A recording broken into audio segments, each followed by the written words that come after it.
नमस्ते viewers. Sexual reproduction in flowering plants ये chapter हम लोग पढ़ रहे हैं। इसके ऑलरेडी 3 लेक्चर्स हो चुके हैं। आज हमारा 4th लेक्चर होगा।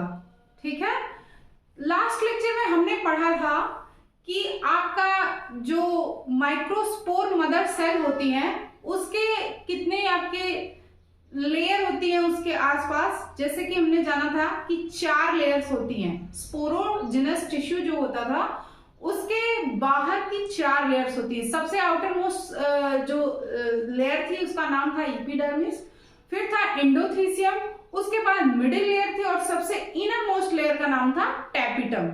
ठीक है, टैपिटम वो लेयर थी जो कि बाइन्यूक्लिएट थी या फिर मोर देन वन न्यूक्लियस उसमें पाया जा रहा था और वो आपको माइक्रोस्पोर मदर सेल या पॉलन मदर सेल को न्यूट्रिशन प्रोवाइड कर रही थी। ठीक है, टैपिटम के बारे में कुछ और बातें जो रह गई थी बताना वो आज के लेक्चर में जानते हैं और पढ़ते हैं। ठीक है, देखिए, it is the innermost layer which acts as nutritive layer. चूंकि न्यूट्रिशन देती है तो न्यूट्रिटिव लेयर हो गई।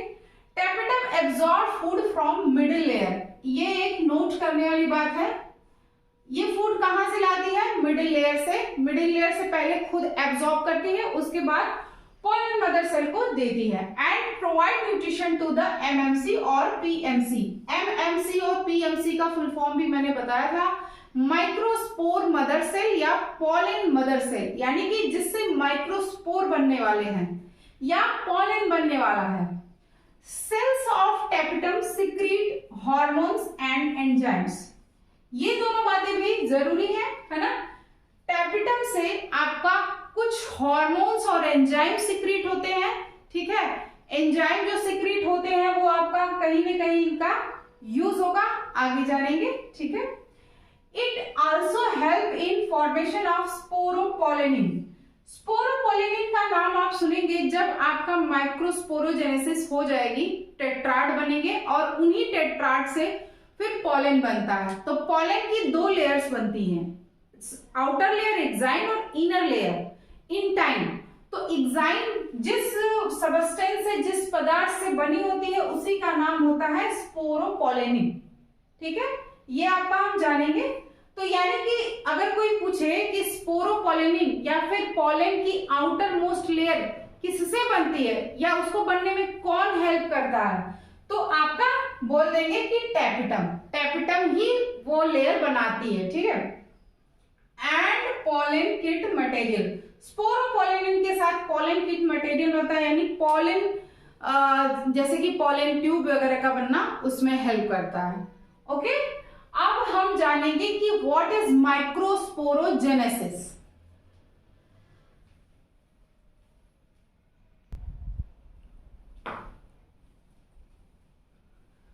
तो देखिए, माइक्रोस्पोरोजेनेसिस क्या है?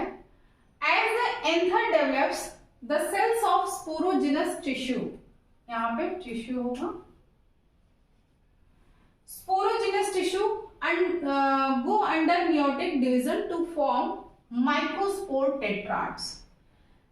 हम लोग क्या पढ़ रहे थे? एंथर पढ़ रहे थे ना, एंथर के इंटरनल स्ट्रक्चर पढ़ रहे थे। ठीक है, तो सबसे बीच में स्पोरोजिनस सेल्स या स्पोरोजिनस टिश्यूज पाए जा रहे हैं।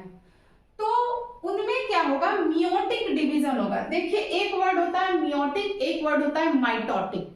जब भी मियोटिक वर्ड आए तो समझ जाइए कि वह मियोसिस की बात हो रही है। और आप 11th क्लास में सेल चैप्टर, जो सेल ग्रोथ चैप्टर था जिसमें सेल डिवीजन पढ़ के आए, वहां ये पूरा पढ़े होंगे कि मियोसिस के बाद एक सेल से 4 सेल बनती है और वहां पे अगर उसकी जिस सेल से मियोसिस हो रही होती है, अगर उसकी मदर सेल 2n है तो जो उसकी डॉटर सेल्स बनती हैं उनमें आपका only n number of chromosomes रह जाते हैं। इसीलिए मियोसिस को रिडक्शनल डिवीजन भी कहते हैं। रिडक्शन मतलब होता है किसी चीज का कम होना। इट मीन्स, अगर मान लीजिए ह्यूमन का एग्जांपल ले लीजिए, ह्यूमन में 46 क्रोमोसोम्स होते हैं हर सेल में। बिफोर मियोसिस जो उसकी मदर सेल है उसमें 46 क्रोमोसोम है और अगर मियोसिस हुई तो 23 क्रोमोसोम्स होंगे पर सेल में। 4 सेल बनेंगी और सब में 23 क्रोमोसोम्स होंगे। ठीक है। तो 23 क्रोमोसोम्स हो जाने के मतलब 46 से 23 हो गया, कम हो गया ना, इसीलिए इसको रिडक्शनल डिवीजन भी कहा जाता है। तो अगर मियोटिक वर्ड आए तो समझ जाइए कि किसकी बात हो रही है, मियोसिस की। ठीक है, किसकी बात हो रही है, मियोसिस। ठीक है। और मियोटिक वर्ड आए, सॉरी माइटोटिक वर्ड आए, माइटोटिक वर्ड आए तो समझ लीजिए माइटोसिस की बात हो रही है। माइटोसिस में आपका नंबर ऑफ क्रोमोसोम की कोई कमी नहीं होती है। 46 क्रोमोसोम है अगर, तो उसके डॉटर सेल में भी 46 क्रोमोसोम्स ही रहेंगे। ठीक है। तो अगर माइटोटिक वर्ड आए तो समझ लीजिए कि माइटोसिस, और मियोटिक वर्ड आए तो समझ लीजिए आपका मियोसिस। ठीक है। तो meiotic division to form microspore tetrad. Tetrad word, जैसे टेट्रा का नाम सुनिए, टेट्रा मीन्स होता है 4, तो यहाँ पे टेट्राड मीन्स 4 सेल्स की बनेगी, एक 4 सेल्स का ग्रुप होगा जिनको टेट्राड बोलते हैं। एनसीईआरटी में पूछा है कि ये जो टेट्राड फॉर्म होंगे उनकी प्लॉइडी क्या होगी। देखिए प्लॉइडी वर्ड मैं पिछले लेक्चर्स में भी कई बार यूज कर चुकी हूँ। तो प्लॉइडी मीन्स होता है basically sets of chromosome, number of sets of chromosomes. जैसे अगर पूछा जाए हमारे एक सेल की प्लॉइडी क्या है, तो 46 डिप्लॉयड होंगे, डिप्लॉयड 2n को बोला जाता है, और नंबर कितना है तो 46। ठीक है।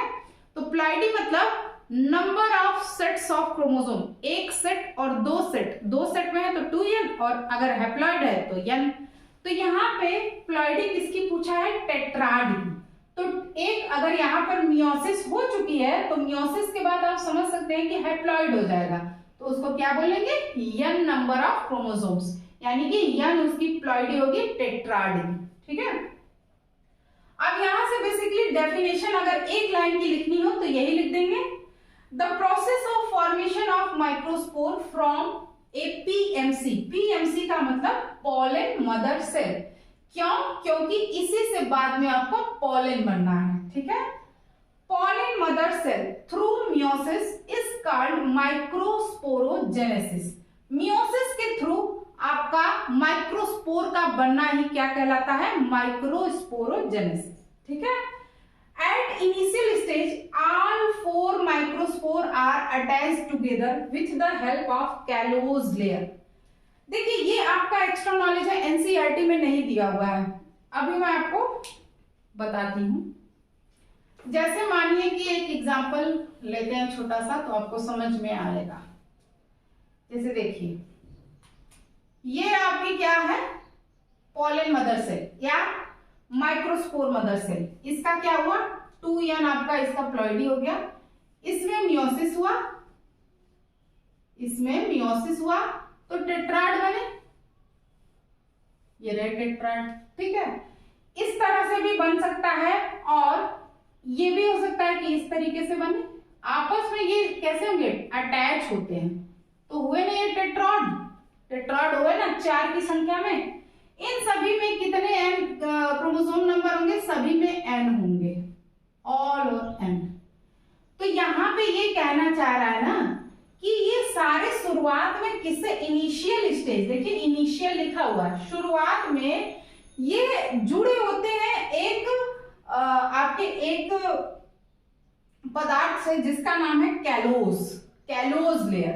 कैलोज से ये आपस में जुड़े होते हैं, ज्वाइंट होते हैं। अभी जैसे ही मियोसिस होता है तुरंत अलग नहीं हो जाते हैं, पहले शुरू में ज्वाइंट होते हैं, और ज्वाइंट होने के बाद ये इनमें क्या होता है आपका फिर से माइटोसिस होगा और ये रिलीज हो जाएंगे। और बिफोर माइटोसिस आपने अभी थोड़ी देर पहले टेपिटम जो पढ़ा, टेपिटम में आपने देखा ना एंजाइम सीक्रेट हो रहा था, मैंने लिखा कि कुछ सर्टेन एंजाइम और हार्मोन सीक्रेट होते हैं, और बताया भी कि इस एंजाइम का रोल होता है। तो टेपिटम से ही एंजाइम रिलीज होता है, और ये जो कैलोज लेयर से ये आपस में जो बंधे हैं ये उनको क्या करता है, तोड़ देता है, मतलब इनको ब्रेक कर देता है। ब्रेक करने का मतलब डिसॉल्व हो जाते हैं, ये कैलोज लेयर आपस में डिसॉल्व हो जाती है और चारों फिर क्या होते हैं, अलग अलग हो जाते हैं, चारों अलग अलग हो जाते हैं। चारों अलग अलग होने के बाद हर एक आपका माइक्रोस्पोर से, हर एक माइक्रोस्पोर से एक क्या बनेगा, पॉलन ग्रेन बनेगा। हर एक माइक्रोस्पोर से एक पॉलन ग्रेन बनेगा और उसी पॉलन ग्रेन के अंदर आपका मेल गैमेट होता है, इसीलिए पॉलन ग्रेन को मेल गैमेटोफाइट कहते हैं। ठीक है, तो ये हम नेक्स्ट लेक्चर में पढ़ेंगे। अभी हम लोग क्या करते हैं, ये जो आपका टेट्राड बने है ना, टाइप्स ऑफ टेट्राड का नाम लिख लेते हैं, क्योंकि इसमें थोड़ा डिटेल में आपको समझाना है कि कैसे उन टेट्राड के जो 5 तरह के टेट्राड बनते हैं और पांचों तरह में 2 जो मोस्ट कॉमन होता है, तो जो मोस्ट कॉमन होता है वो कैसे बनता है उसको थोड़ा सा डिफाइन करना रहेगा। तो we will see it in next lecture, but अभी हम उन 5 का नाम लिख लेते हैं।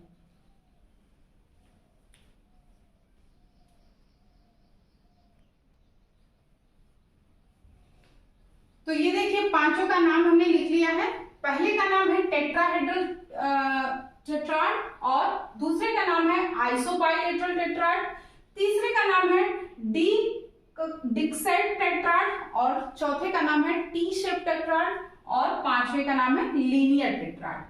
ठीक है, यही दोनों मोस्ट कॉमन होते हैं, अधिकतर यही दोनों पाए जाते हैं। ठीक है, तो इनको हम डिटेल में डिस्कस करेंगे और उसके बाद पॉलन ग्रेन पढ़ेंगे, पॉलन ग्रेन की पूरी स्ट्रक्चर जाना जाएगा। ठीक है, तो मिलते हैं नेक्स्ट लेक्चर में, तब तक के लिए आप अपना ख्याल रखिए और प्लीज अगर यहां तक आ गए हैं तो चैनल को सब्सक्राइब जरूर कीजिए अगर आप नए हैं इस चैनल पे तो। ठीक है, वीडियो अगर पसंद आया हो तो प्लीज वीडियो को लाइक कीजिए और शेयर जरूर करिए। So thank you so much for watching.